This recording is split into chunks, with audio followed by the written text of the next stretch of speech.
Hello, ഈ തണുപ്പ് കാലത്ത് തൊണ്ടയൊക്കെ ഒന്ന് ഹോട്ടാക്കാൻ വേണ്ടിയിട്ട് നമുക്ക് മുരിങ്ങയില സൂപ്പ് ഉണ്ടാക്കിയാലോ? അപ്പോൾ സൂപ്പ് എങ്ങനെ റെഡിയാക്കുന്നത് നോക്കാം. ഒരു കുക്കറിലേക്ക് കുറച്ച് എല്ലുള്ള ചിക്കൻ കഷ്ണങ്ങൾ ഇട്ട് കൊടുക്കാം. കുറച്ച് വെള്ളം ഒഴിച്ച് കൊടുത്ത് അതിലേക്ക് വലിയ ഉള്ളി, ഇഞ്ചി, വെളുത്തുള്ളി, കുരുമുളക് പൊടി, ഉപ്പ് ഇവയെല്ലാം ചേർത്ത് ഒരു 3-4 വിസിൽ വരെ ഇതൊന്ന് വേവിച്ചെടുക്കാം.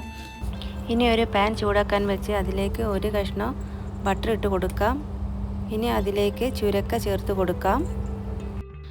ഞാൻ എൻ്റെ കയ്യിലുള്ള വെജിറ്റബിൾസ് ചേർത്തിട്ടാണ് ഈ സൂപ്പ് ഉണ്ടാക്കുന്നത്. ഇനി നമുക്ക് ഇതിലേക്ക് കാബേജ് ചേർത്ത് കൊടുക്കാം. കാബേജ് ഇതിലിട്ടൊന്ന് വഴറ്റിയെടുക്കാം.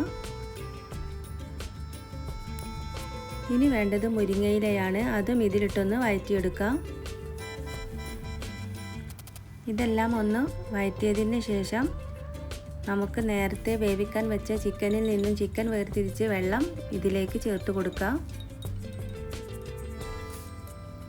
ഈ വെള്ളം നന്നായി തിളച്ച് വരുന്ന സമയത്ത് നമുക്ക് ഇതിലേക്ക് ചെറുതായി അരിഞ്ഞ ചിക്കൻ ചേർത്ത് കൊടുക്കാം.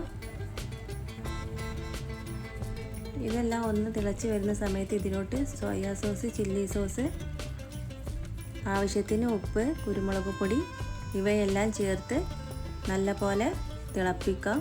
തിളച്ച് വരുന്ന സമയത്ത് ഇതിലേക്ക് മുട്ടയുടെ വെള്ള ചേർത്ത് കൊടുക്കാം. ഇനി ഇതിലേക്ക് കോൺഫ്ലവറും കൂടി കലക്കി ഒഴിച്ചാൽ നമ്മുടെ സൂപ്പ് റെഡി. എല്ലാവരും ഒന്ന് ട്രൈ ചെയ്ത് നോക്കുക. Okay, by.